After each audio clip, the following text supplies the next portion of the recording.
Well, good morning everybody. How y'all doing? Pretty good here, and welcome to the channel. Hey, I've had some questions about the front-facing camera that I put on the Tacoma up there. So we're going to pull it down. I'm going to show you guys how it works. Because people have asked me, well, can you have it on when you're driving? What if you want to put it in reverse?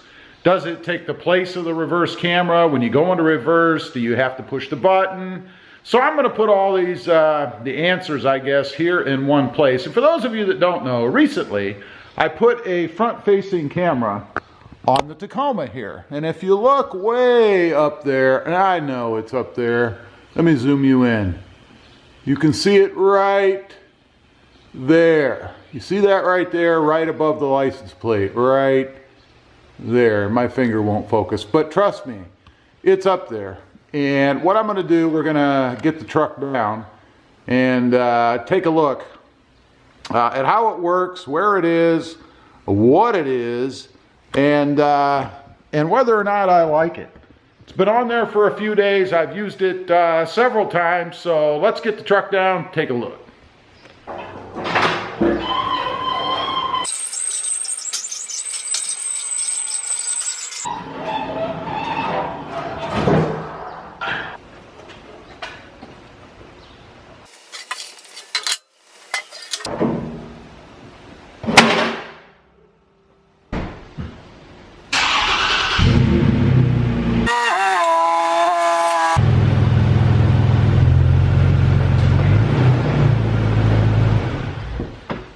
All right, as you can see here, we have the truck down. So let's go out and take a look at the camera real quick.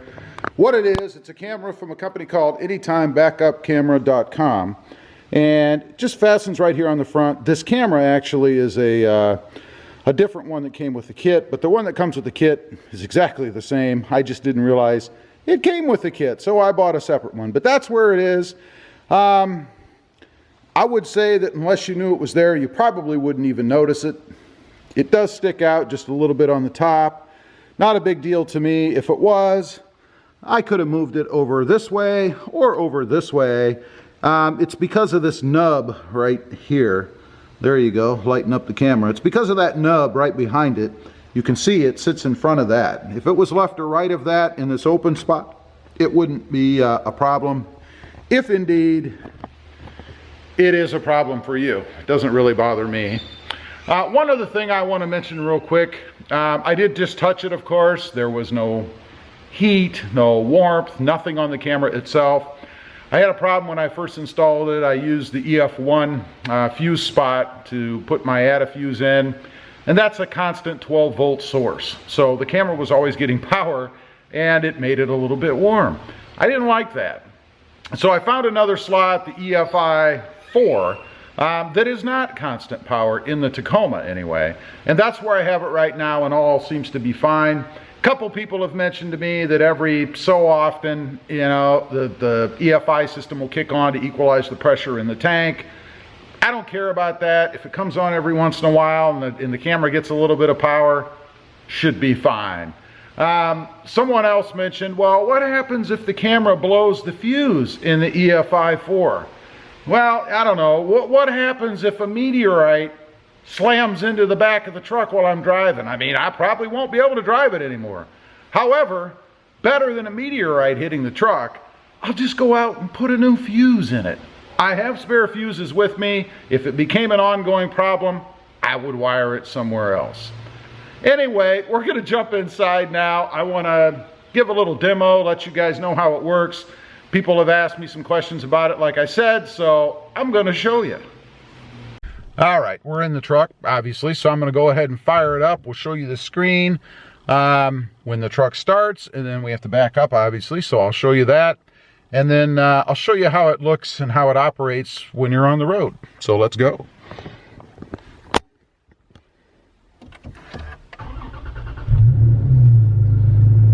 Of course, the screen firing up.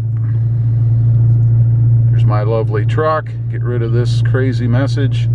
And right now, the camera is in the off position. You guys can see the switch right here. Nothing is lit up, so we're going to go ahead and just shift into reverse. And you can see the camera pops up as usual. So far, nothing different from what it would be doing if I had not put a camera or anything in it. So let's go ahead and back up. All right, we're backed up, ready to take off. But before I do that, I'm going to give you a little illustration of what the lines look at and what kind of distance they're actually showing me and of what use they are for me.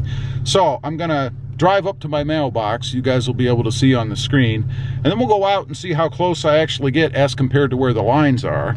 So let me turn you around here. And I'm going to go ahead and turn the front facing camera on, which is right there. You see front.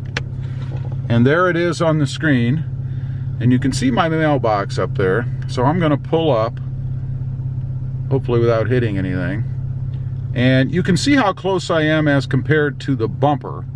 Right here, for instance, you can see the license plate frame. So this is an example, I guess, of how close I am. And now I'm going to jump out and show you guys how close the truck really is as compared to the image you see in the screen. So let's go ahead and do that. And you can see right here, here's the distance from the front bumper of the truck to the mailbox. You got about maybe close to 3 feet, 2.5 feet, something like that. So let's hop back in. Camera is still on. And you guys can see there is the front bumper right there as compared to the edge of the mailbox. So it is fairly accurate, and you can see the red line there.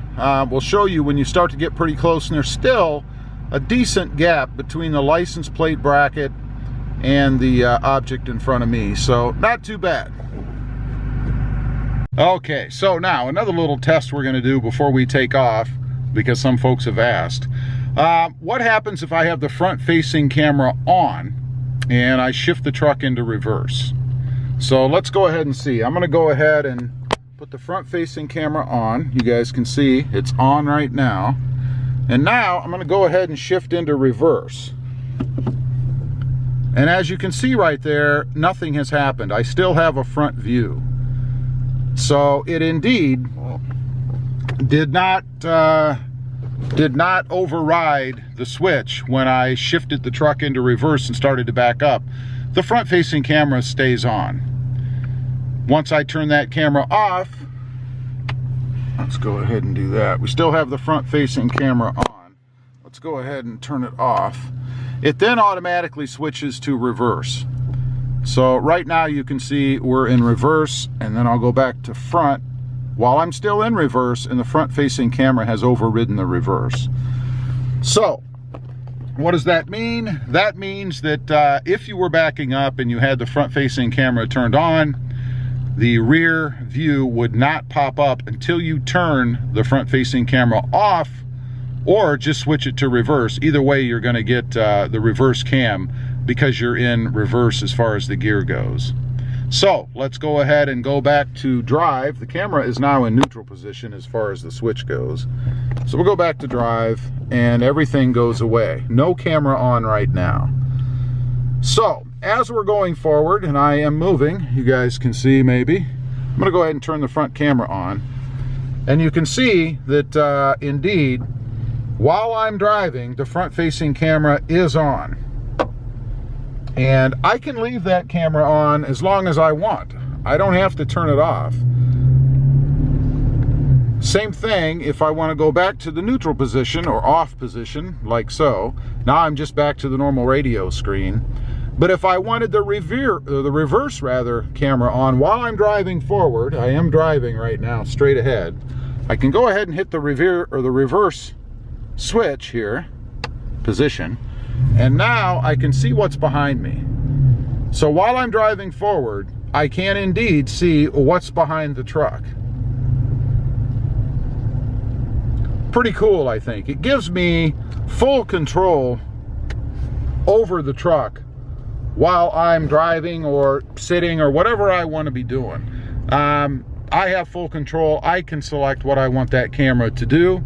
If I just leave it in the neutral position, the off position if you will,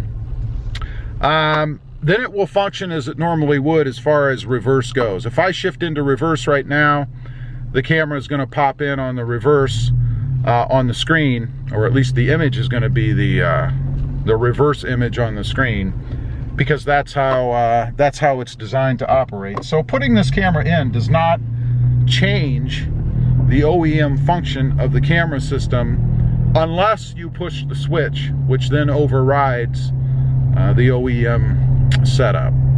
So anyway, I just wanted to get on here, show you guys how it functions. It's pretty simple. If you don't want to do anything, you just don't touch the switch, leave it in the neutral position or off position, and the truck will function as it should. If you do, for some reason, want to see what's in front of you while you're driving, or if you're pulling up to something, obviously, you push the switch to activate the front camera. And if, for some reason, while you're driving, you want to see what's behind you, like that guy that's decided he needs to be right on top of you while you're on the freeway, or maybe while you're at a stoplight. I always am curious to see how people are actually, how close they actually are to me when I see them in the rearview mirror. You can do it. You don't have to shift into reverse, just hit that button. As usual, appreciate you guys watching. Please give this video a big thumbs up. I hope this answers some of the questions out there that I've received recently on this camera. I love it. Again, I think it's probably one of my top 1 or 2 mods that I've done on this truck. Don't forget to click that subscribe button on the way out, and we'll see you next time on the web. Watch those meteors and have a good day. Bye.